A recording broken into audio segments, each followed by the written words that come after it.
Dot. সুপ্রিয় শিক্ষার্থীরা, তোমরা যে যেখানে দূরে এবং কাছে বসে আজকে আমাদের অনলাইন ক্লাসে তোমরা যুক্ত হয়েছো, তোমাদের সকলকে প্রীতি এবং শুভেচ্ছা। তো প্রিয় শিক্ষার্থীরা, আমরা তোমাদের পঞ্চম শ্রেণীর প্রাথমিক বিজ্ঞান বই হতে ষষ্ঠ অধ্যায় পূর্বে আলোচনা করেছিলাম। সেখান থেকে আমরা তোমাদের সহায়িকা বই হতে শূন্যস্থান পূরণ, মিলকরণ এবং কতিপয় কিছু গুরুত্বপূর্ণ সংক্ষিপ্ত প্রশ্ন যা আমি তোমাদের প্রশ্ন তৈরি করে দিয়েছিলাম এবং সেগুলোর উত্তরও তোমাদের তৈরি করে দেওয়ার চেষ্টা করেছিলাম। এবং পাশাপাশি তোমাদের আরও কিছু গুরুত্বপূর্ণ কাঠামোবদ্ধ প্রশ্ন তোমাদের দেওয়ার চেষ্টা করেছিলাম, সেগুলোর উত্তরও তোমাদের আমি করে দিয়েছিলাম। এবং এও বলেছিলাম যে সকল প্রশ্ন আমাদের পূর্ববর্তী সময়ে আলোচনা হয়েছে সেই সকল প্রশ্নগুলি তোমরা খাতায় তুলবে এবং সেগুলি তোমরা বাড়ির কাজ করে বা সেগুলি তোমরা হোমওয়ার্ক করে তোমাদের অভিভাবককে দেখাবে যে প্রশ্নের উত্তরগুলো হয়েছে কিনা। তো আমি আশা করি তোমরা সকলেই এই কাজগুলি করেছ। আমাদের পূর্ববর্তী যে অধ্যায়টা ছিল সেই অধ্যায়ের যে কাজগুলি আমি তোমাদের দিয়েছিলাম সেই কাজগুলি তোমরা সকলেই বাড়িতে করেছ এবং অনুশীলন করেছ। তো প্রিয় শিক্ষার্থীরা, আজকে আমি তোমাদের জন্য নতুন আরেকটি অধ্যায় নিয়ে আলোচনা করার চেষ্টা করব, যে অধ্যায়টি আমাদের প্রাথমিক বিজ্ঞান বইয়ের সপ্তম অধ্যায়। তো আজকের আমাদের অধ্যায়টির নাম হচ্ছে স্বাস্থ্যবিধি। তো আমি যদি লিখি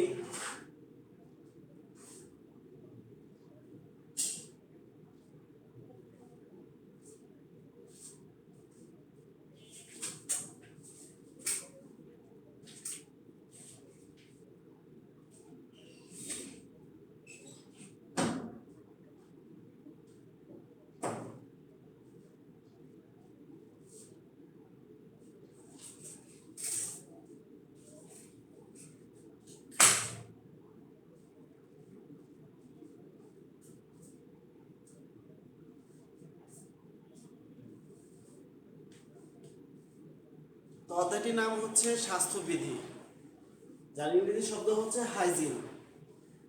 স্বাস্থ্যবিধির কথাটার সাথে কিন্তু আমরা এখন বর্তমান পরিস্থিতিতে সকলেই পরিচিত স্বাস্থ্যবিধি। তো স্বাস্থ্যবিধিটা কি আমরা যদি একটু দেখি, যে আমাদের স্বাস্থ্য রক্ষার জন্য যেসব নিয়মকানুন আমরা অনুসরণ করি, অর্থাৎ আমাদের স্বাস্থ্য সুরক্ষা করার জন্য যে সকল নিয়মকানুন আমাদের জন্য প্রযোজ্য তাই হচ্ছে স্বাস্থ্যবিধি।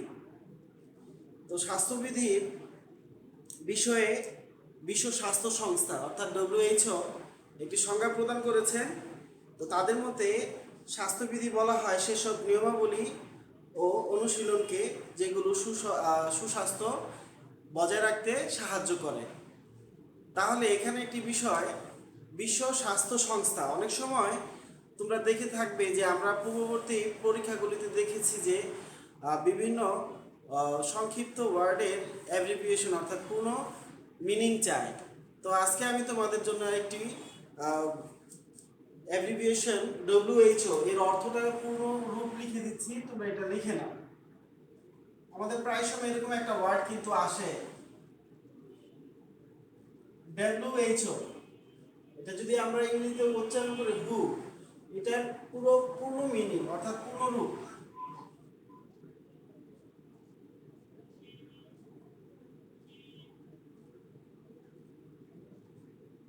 এরকম 2 মার্কের জন্য একটি প্রশ্ন চলে আসে।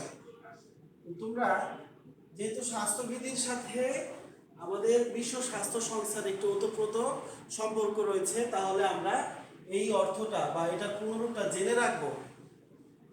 ডব্লিউ তো হচ্ছে ওয়ার্ল্ড, তারপরে হচ্ছে এই যে হচ্ছে হেলথ, আর ওতে হচ্ছে অর্গানাইজেশন অর্থাৎ world health organization, that means বিশ্ব স্বাস্থ্য সংস্থা। তাহলে তোমরা এটা পুরোপুরি লিখে নিতে পারো।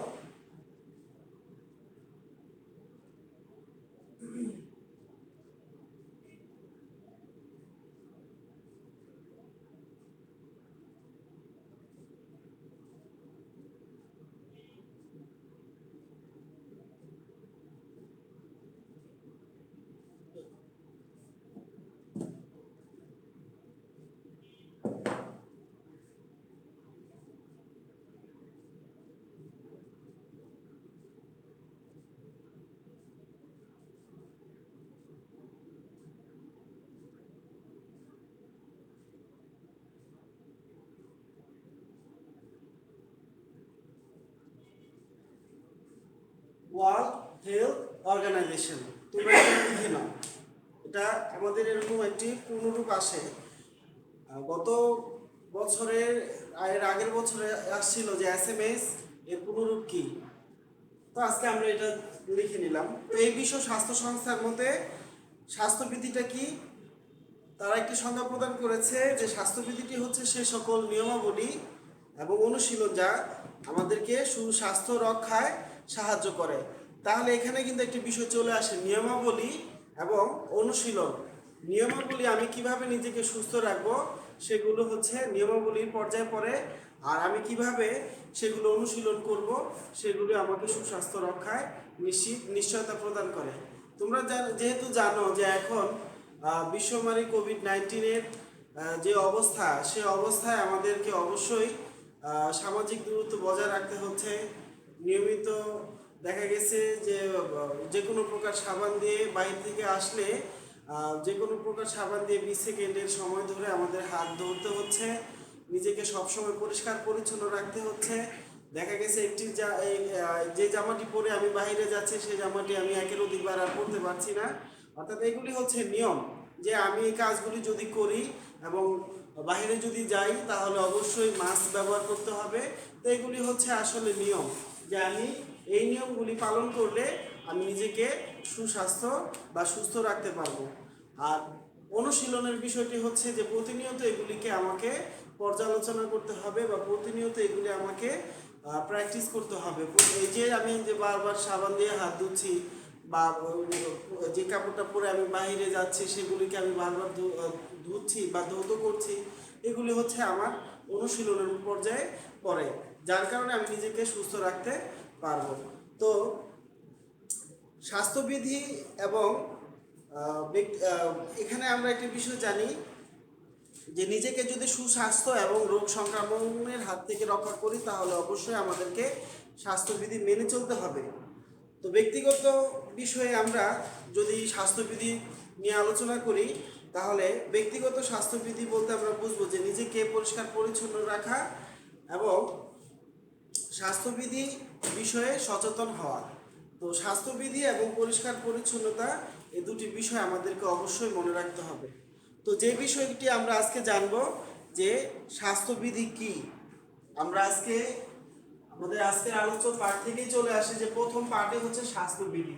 আমি যদি এখানে লিখি যে স্বাস্থ্যবিধি কি,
তো প্রিয় শিক্ষার্থীরা, স্বাস্থ্যবিধি কি পাঠ থেকে আমাদের প্রশ্ন হয়ে গেল যে স্বাস্থ্যবিধি কি। তো এখন আমাদের আলোচ্য বিষয়ে আমরা চলে যাব যে স্বাস্থ্যবিধি যদি আমরা মেনে চলি তাহলে আমাদের স্বাস্থ্য ভালো রাখতে পারি এবং স্বাস্থ্যের উন্নতি করতে পারি। তো স্বাস্থ্যের বিষয়ে আমাদের সচেতন থাকার জন্য অবশ্যই আমাদেরকে স্বাস্থ্যবিধি মেনে চলতে হবে এবং নিজেদেরকে সুস্থ রেখে উন্নত জীবনযাপন করতে হবে। স্বাস্থ্যবিধি মেনে চলার পরেও কিন্তু আমরা অনেক সময় রোগ আক্রান্ত হই, মূলত নিজেদের অসচেতনতার কারণে। তো আমাদের এই অসচেতনতা যদি আমরা দূর করি তাহলে অবশ্যই আমরা সুস্বাস্থ্য থাকতে পারবো।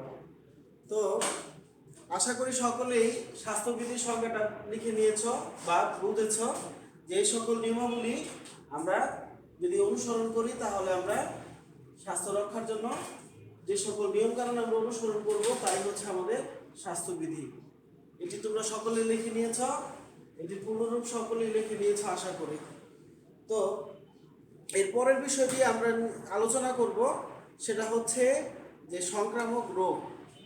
তাহলে সংক্রামক রোগের বিষয়ে যদি আমরা এখন আলোচনা করব, তো আমি বোর্ডটা মুছি।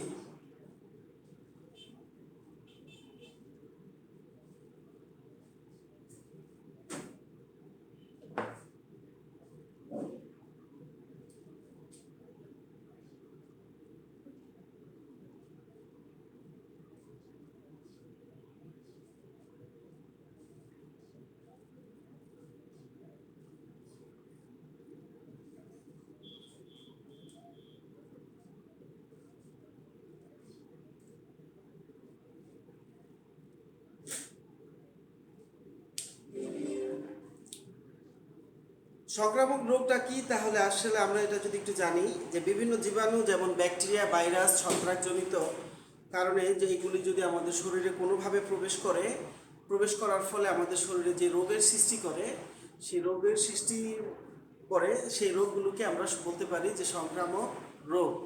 অর্থাৎ আমরা যদি আরেকটু ভালোভাবে বলি যে বিভিন্ন জীবাণু যেমন ব্যাকটেরিয়া, ভাইরাস, ছত্রাক ইত্যাদি শরীরে প্রবেশের ফলে সৃষ্ট রোগই হচ্ছে সংক্রামক রোগ। এই সকল রোগ সাধারণত প্রত্যক্ষ বা পরোক্ষভাবে মানুষ থেকে, একজনের দেহ থেকে আরেকজন মানুষের মধ্যে ছড়ায়। তো শিক্ষার্থীরা, তোমরা একটি বিষয় জানতে পারলে যে যে সকল রোগ বিভিন্ন জীবাণু যেমন ব্যাকটেরিয়া, ভাইরাস, ছত্রাক এগুলি আমাদের শরীরে প্রবেশের ফলে যে রোগের সৃষ্টি করে তাই হচ্ছে মূলত সংক্রামক রোগ। এখানে একটি বিষয় দেখো, যে সংক্রামক রোগগুলো যে প্রত্যক্ষ বা পরোক্ষভাবে, প্রত্যক্ষ অথবা পরোক্ষভাবে, বিষয়টা যদি তোমাদের সাথে আমি ক্লিয়ার করি, ধরো কোনো এক ব্যক্তির সর্দিজনিত সমস্যা বা ঠান্ডাজনিত সমস্যা হয়েছে। তো দেখা গেছে সর্দিজনিত সমস্যা বা ঠান্ডাজনিত সমস্যা কিন্তু অত্যাধিক একটি ছোঁয়াচে একটি রোগের মতো। তো দেখা গেল যে তুমি তার কাছ থেকে যদি দূরে থাকো, তাহলে সে যদি হাঁচি কাশি দেয়, সেই হাঁচি কাশির মাধ্যমে তুমি যদি দূরে থাকো তাহলে তোমার মধ্যে সেই রোগটি আর সংক্রামক হবে না। আর যদি তুমি খুব কাছাকাছি থাকো বা যদি তার খুব সন্নিকটে থাকো, দেখা গেছে হাঁচি কাশি দিল, ওই মুহূর্তে ওই হাঁচি কাশির, এটাকে বলা হয় কি, এই ওই হাঁচি কাশি যদি তোমার শরীরের উপর যদি পড়ে বা ওই বায়ুর সাথে হাঁচি কাশি বায়ুর সাথে যদি মিশে, তাহলে সেখান থেকে তুমি যে শ্বাস প্রশ্বাস গ্রহণ করবে সেখান থেকেও কিন্তু তোমার ঠান্ডাজনিত সমস্যা হতে পারে। তো এখন করোনা ভাইরাসেও কিন্তু একই সমস্যা, সর্দিজনিত সমস্যা, হাঁচি কাশি, এগুলি কিন্তু আমাদেরকে অবশ্যই দেওয়ার সময় মুখে রুমাল বা কাপড় বা টিস্যু ব্যবহার করতে হবে। আর যদি না থাকে তাহলে কোনোই ভাঁজ করে হাঁচি কাশি দিতে বলা হচ্ছে। কারণ কি, যে এই সকল ভাইরাস বা ব্যাকটেরিয়া যাতে বায়ুর মধ্যে ছড়াতে না পারে। তো এইভাবে কিন্তু প্রত্যক্ষভাবে তোমার শরীরে এই রোগের সংক্রমণ ঘটতে পারে। তো এই জন্য আমাদেরকে অবশ্যই স্বাস্থ্যবিধি যে সকল নিয়মকানুন সেগুলি অবশ্যই মেনে চলতে হবে। তাহলে আমরা যদি এখন তারই ধারাবাহিকতায় প্রশ্ন তৈরি করি যে সংক্রামক রোগ কি, আমরা লিখে দিতে পারি।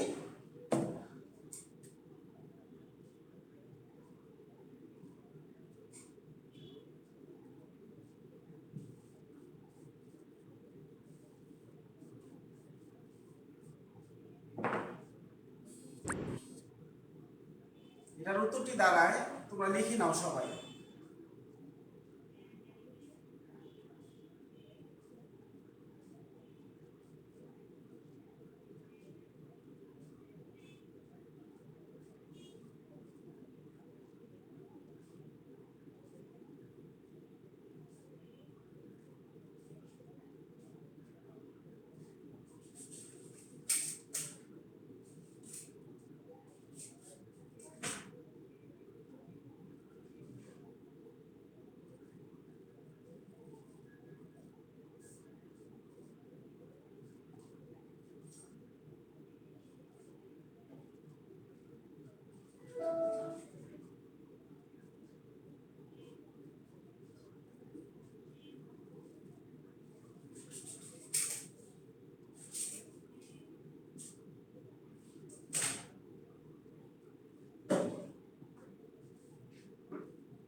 তাহলে সংক্রামক রোগের সংজ্ঞাটি আমরা পেয়ে গেলাম যে বিভিন্ন জীবাণু যেমন ব্যাকটেরিয়া, ভাইরাস, ছত্রাক শরীরে প্রবেশের ফলে সৃষ্ট রোগই হচ্ছে সংক্রামক রোগ।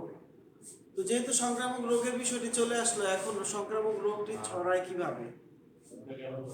আমরা যদি চিন্তা করি যে সংক্রামক রোগের বিস্তার এবং ছড়ানো দুটি কিন্তু একই বিষয়, যে কিভাবে বিস্তার লাভ করে অথবা সংক্রামক রোগ কিভাবে ছড়ায়।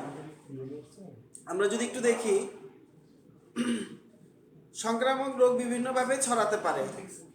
তোমরা তোমাদের বইয়ের 47 পৃষ্ঠা একটু খুলতে পারো এবং সেখানে দেখো, আমরা কিন্তু মূল বই কিন্তু আগে আলোচনা করব। আমাদের প্রশ্ন, সংক্ষিপ্ত প্রশ্ন বা শূন্যস্থান পূরণ বা বাম পাশ ডান পাশ, আমি কিন্তু তোমাদের পূর্বেও বলেছি যে এগুলি যদি আমরা ভালো করতে চাই এই সেক্টরগুলিতে, যে আমাকে তো সংক্ষিপ্ত প্রশ্ন উত্তর দিতে হচ্ছে 15টা, আমাকে শূন্যস্থান পূরণ দিতে হচ্ছে 12টা, আমাকে মিলকরণ দিতে হচ্ছে 5টি, আমাকে বড় কাঠামোগত প্রশ্ন দিতে হচ্ছে 8টি। তো এইগুলি উত্তর করার জন্য কিন্তু আমাদের কিন্তু মূল বইয়ের কিন্তু কোনো বিকল্প নেই। এই জন্য কিন্তু আমি তোমাদের মূল বই পড়ার জন্য কিন্তু সবসময় বলে থাকি এবং তোমরাও তাই করে থাকো আশা করি। তো তোমরা সকলে 47 পৃষ্ঠা বের করো, যেখানে দেখো যে আমাদের সংক্রামক রোগের বিস্তার, কিভাবে সংক্রামক রোগের বিস্তার হয় সে বিষয়ে আরেকটি পাঠ চলে আসলো। সংক্রামক রোগের বিস্তার।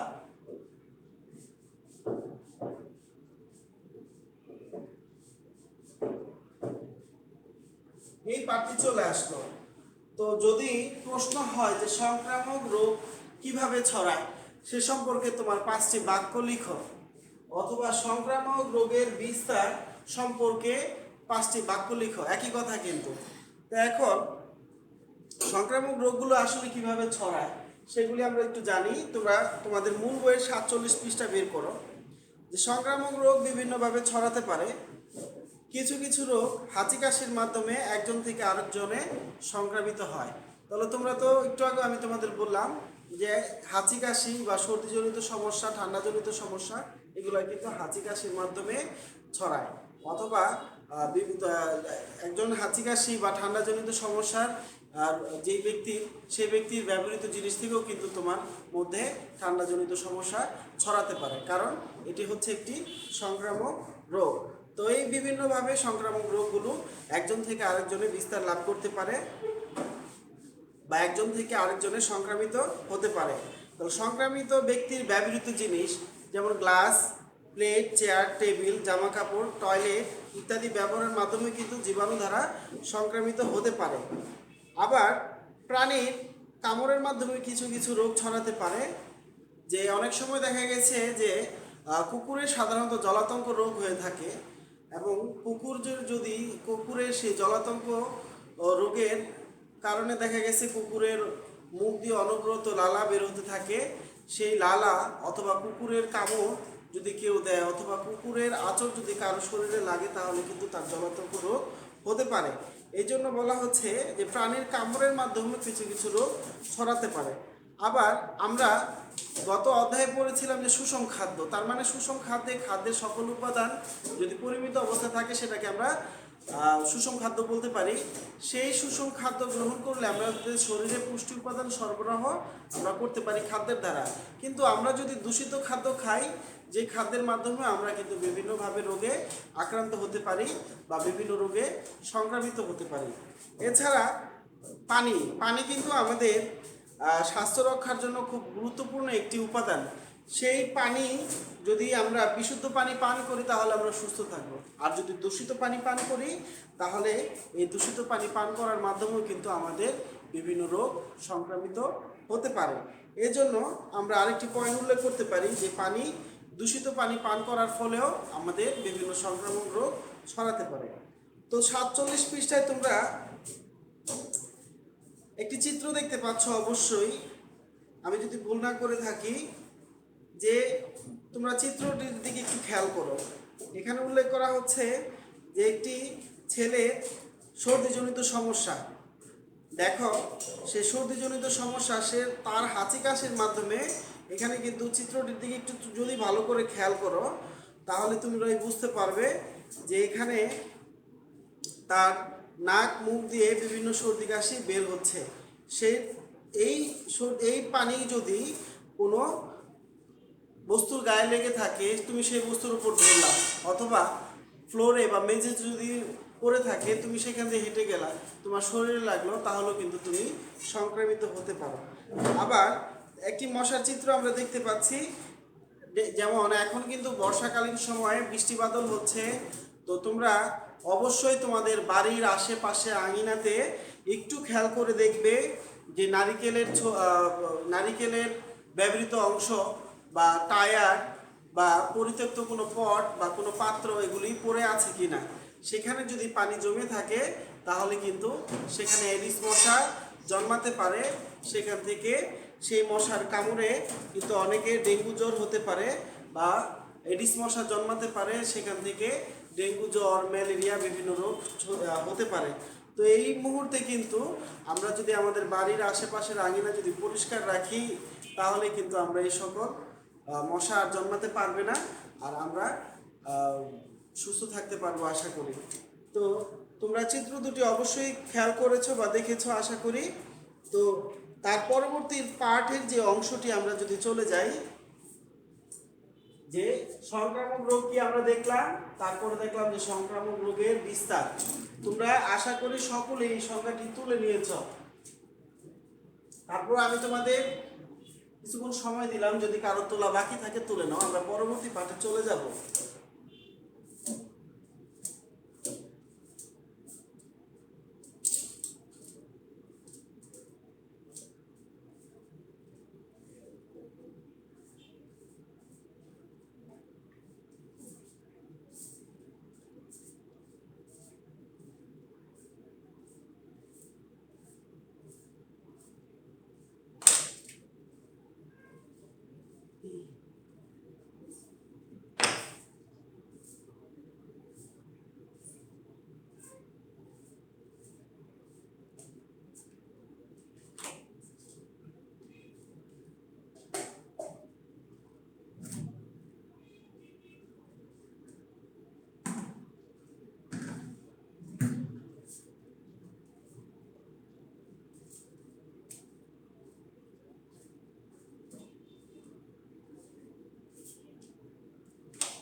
তো আমাদের পরবর্তী পাঠ হচ্ছে যে সংক্রামক রোগের প্রকারভেদ।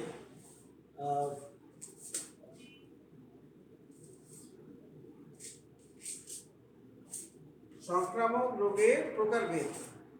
তো এখানে সংক্রামক রোগ অনেক ধরনের হয়ে থাকে বা অনেকভাবে ছড়াতে পারে, আমরা মাধ্যম বিস্তার দেখলাম। তো এখন আমরা যেটা খেয়াল করবো যে সংক্রামক রোগের আসলে প্রকার। তো সংক্রামক রোগ অনেক ধরনের হয়ে থাকে, সেই বিষয়গুলি আমরা তোমাদের পর্যায়ক্রমে আলোচনা করার চেষ্টা করব। প্রথমে যদি আমরা চিন্তা করি, একটি রোগের নাম আমরা লিখলাম যে বায়ুবাহিত রোগ।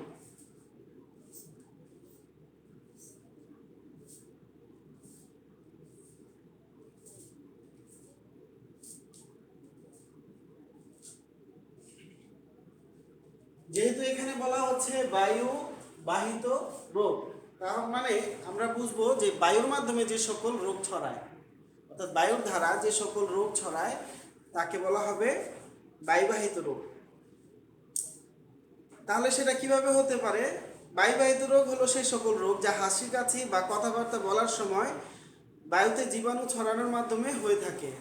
তার মানে বোঝা গেল যে ওই যে বললাম যে হাঁচি কাশি যদি তুমি দাও তাহলে অবশ্যই তোমাকে রুমাল, কাপড় বা টিস্যু অথবা কোনোই ভাঁজ করে দিতে হবে, যাতে যদি কোনো সংক্রামিত ব্যক্তির হাঁচি কাশি বায়ুর মাধ্যমে যদি ছড়িয়ে থাকে তাহলে সেখান থেকে কিন্তু বিভিন্ন ধরনের বায়ুবাহিত রোগ হতে পারে।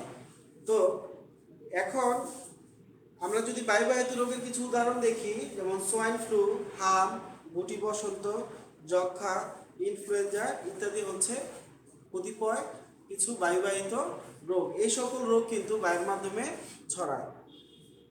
তারপরের রোগটি হচ্ছে পানিবাহিত।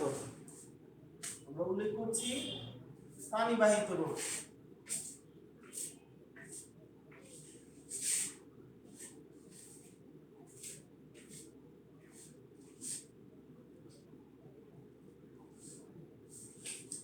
আমাদের দেহের সুস্বাস্থ্য রক্ষার জন্য পানি অতীব গুরুত্বপূর্ণ একটি উপাদান। তার মধ্যে পানিবাহিত রোগ বোঝাই যাচ্ছে যে পানির দ্বারা যে সকল রোগ ছড়ায় সে রোগগুলোকে পানিবাহিত রোগ বলে, যেমন কলেরা, ডায়রিয়া, আমাশয়, এগুলি কিন্তু কিছু কতিপয় পানিবাহিত রোগ। তাহলে তোমরা আরেকটি বিষয় জানলে যে পানিবাহিত রোগ। তারপরে বিষয় হচ্ছে ছোঁয়াচে রোগ।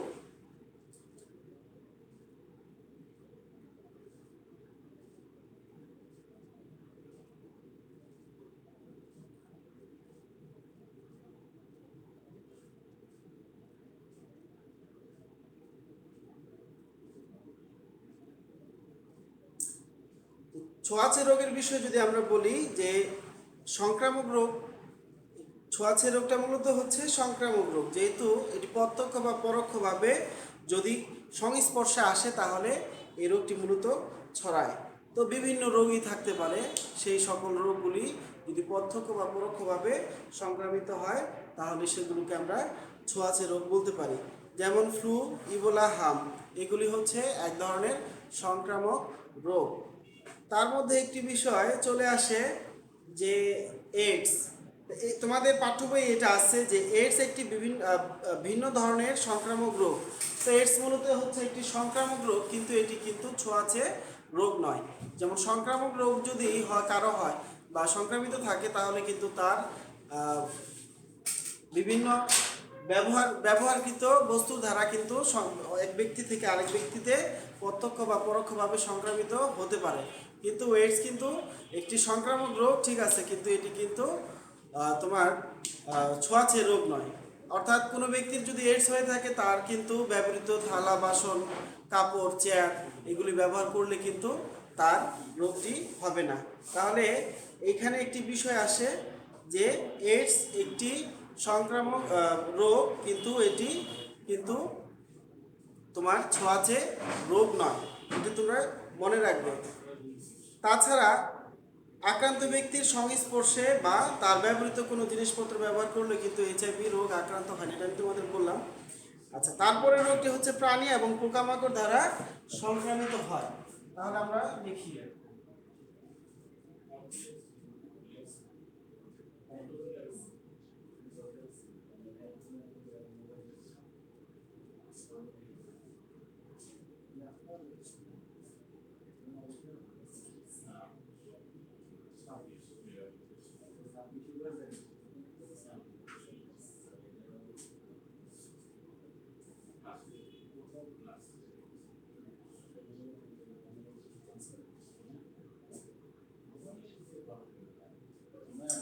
তো আরেকটি দেখো, প্রাণী এবং পোকামাকড় বাহিত সংক্রামক রোগ। তাহলে বুঝতেই পারছো, তোমরা যদি 47 পৃষ্ঠায় দেখো যে এখানে প্রাণী এবং পোকামাকড় সংক্রামক রোগের মধ্যে দেখো একটি ছবি দেওয়া আছে, যে একটি জলাতঙ্ক আক্রান্ত একটি কুকুরের একটি ছবি দেওয়া আছে। সেখানে তোমরা দেখতে পাবে যে অবশ্যই এই জলাতঙ্ক আক্রান্ত কুকুর দ্বারা যদি কেউ আক্রমিত হয় বা যদি কাউকে যদি আঁচড় দেয় বা কামড় দেয় বা তার মুখ দিয়ে যে লালা বের হয় সে লালা যদি কোনো ব্যক্তির শরীরে লাগে তাহলে কিন্তু তার অবশ্যই জলাতঙ্ক হতে পারে। তো বিভিন্ন প্রাণী এবং পোকামাকড়ের মাধ্যমে কিছু জীবাণুবাহিত রোগ ছড়ায়, যেমন কুকুরের কামড়ের মাধ্যমে জলাতঙ্ক রোগ ছড়ায়, মশার কামড়ের মাধ্যমে ম্যালেরিয়া এবং ডেঙ্গু রোগ ছড়াতে পারে। তো তোমরা অবশ্যই সংক্রামক রোগের প্রকারভেদটি আশা করি সবাই বুঝতে পেরেছ। তার পরবর্তী পাঠে যদি আমরা যাই, যে সংক্রামক রোগের প্রতিরোধ এবং প্রতিকার, যে আমরা কি করলে এটা থেকে দূরে থাকতে পারি আর কি করলে আমরা এই কি বিষয় বা কি পদক্ষেপ অবলম্বন করলে আমাদের আর এই সংক্রামক রোগ হবেই না, এটা হচ্ছে মূলত প্রতিকার। এই বিষয় যদি আমরা একটু জানি, যে তোমরা 49 পৃষ্ঠা একটু দেখো, তোমাদের কিন্তু বারবার কিন্তু একই কথা বলা হচ্ছে যে যদি কোনো ব্যক্তি সংক্রামিত হয় বা হাঁচি কাশি বা ঠান্ডাজনিত কোনো সমস্যা যদি ভোগে, বা বর্তমানে যেই করোনার সময়, এই সময় কিন্তু আমাদের কিন্তু বারবার বলা হচ্ছে যে মুখে যদি কারো ঠান্ডাজনিত সমস্যা থাকে তাহলে তাকে অবশ্যই রুমাল, কাপড় বা টিস্যু ব্যবহার করতে হবে, মুখে মাস্ক ব্যবহার করতে হবে, সামাজিক দূরত্ব বজায় রাখতে হবে, বা সাবান দিয়ে বারবার হাত ধুতে হবে, এই সকল বিষয়গুলি হচ্ছে মূলত প্রতিরোধ। যেহেতু এখনও আমাদের এখানে করোনা ভাইরাসের কোনো প্রতিকার বা কোনো প্রতিষেধক তৈরি হয়নি, তাহলে আমাদেরকে মূলত আমরা যদি প্রতিরোধ ব্যবস্থাই গ্রহণ করি তাহলে আমরা এই করোনা ভাইরাস থেকে দূরে থাকতে পারবো। তাহলে আমরা যদি একটু দেখি যে সংক্রামক রোগের প্রতিরোধের উপায়গুলো কি, তাহলে সংক্রামক রোগ জীবাণুর মাধ্যমে হয়ে থাকে, সেক্ষেত্রে শরীরের রোগ প্রতিরোধ ক্ষমতা বৃদ্ধি করতে হবে। এখনও কিন্তু আমাদের কিন্তু তাই বলা হয় যে আমাদের শরীরের বা আমাদের বডির ইমিউনিটি সিস্টেম বাড়াতে হবে খাদ্যের দ্বারা বা ওষুধের দ্বারা, যাতে বা প্রাকৃতিক বিশেষ করে আমাদের দেশ যেহেতু সুজলা সুফলা শস্য শ্যামলের দেশ, আমাদের বিভিন্ন ধরনের ফসল বা বিভিন্ন কালারের বিভিন্ন রঙের বিশেষ করে রঙিন শাকসবজি ফলমূল অধিক মাত্রায় উৎপন্ন হয়, যা কিনা অধিক সমৃদ্ধ অধিক পুষ্টি সমৃদ্ধ। এগুলি কিন্তু আমাদেরকে বেশি বেশি গ্রহণ করার জন্য উল্লেখ করা হচ্ছে এই বিশ্ব স্বাস্থ্য সংস্থা থেকে, অর্থাৎ WHO থেকে।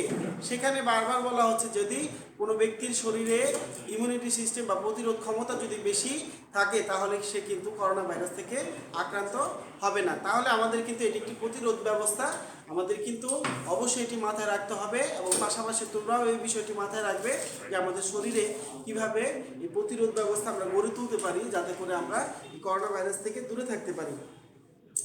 আচ্ছা, আরেকটি বিষয় হচ্ছে রোগের জীবাণু ছড়িয়ে পড়া প্রতিরোধ করা কিন্তু সবচেয়ে বেশি গুরুত্বপূর্ণ। এই রোগটি কেন ছড়াবে না বা কিভাবে ছড়াবে না